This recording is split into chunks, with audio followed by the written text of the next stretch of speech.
Kasabising Farm Resort. Ayan, ang ganda na oh. Na-improve na si Kasabising. Sa mga gustong pabok dito sa Kasabising, ayan.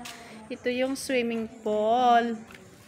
Wala pa tayong tubig dito dahil wala pa pong nakabok. Ayan. May ano na siya, mayroon na siyang bubong. Hindi ka maiinitan. Kasi may bubong. Ito naman yung pang adults dito. Malalim to. O yan. Maganda dito. May privacy ka talaga dito. Kapag ikaw ay nandito, nagpabook ka dito, magkakaroon ka ng privacy. Ayan. Ito yung Kasabising Farm Resorts. Yan. Ito naman yung inyong maistihan pag kayo naman mag-overnight dito. Yan. Ayan na yung mga client na nag-i-inquire. Magpabook daw sila dito. Kasi malapit na yung Valentine's Day. Ayan. Kung may mga birthday, binyag, kasal, pwede kayo dito magpabook.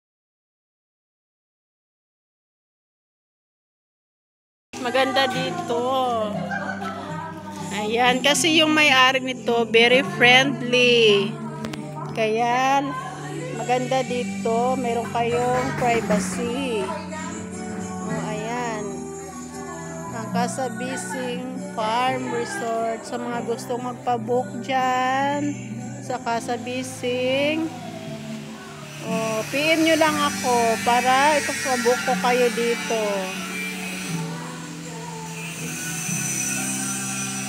Ayan. Tapos may isa pang kwarto dito. Ayan, kung magkulang kayo, kung malaki ang pamilya nyo dito, meron pa po dito. Lahat ng kwarto dito is air condition. Kaya magiging comfortable kayo pag kayo nandito sa Kasabising. Malinis na, maaliwalas.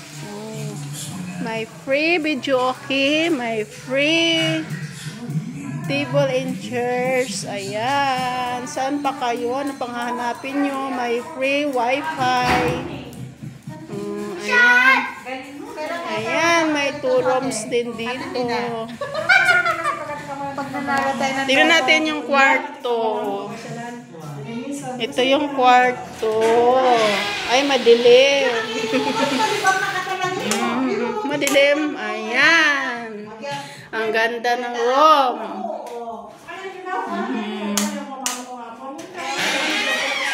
Ito naman yung isang room. Ganda din. Tingnan nyo. Oh. Yan. Kulay purple. Yan.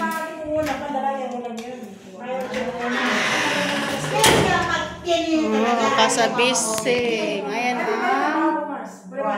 kanyang CR.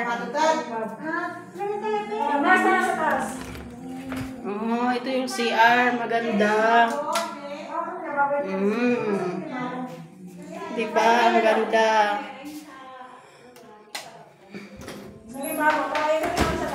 Ha?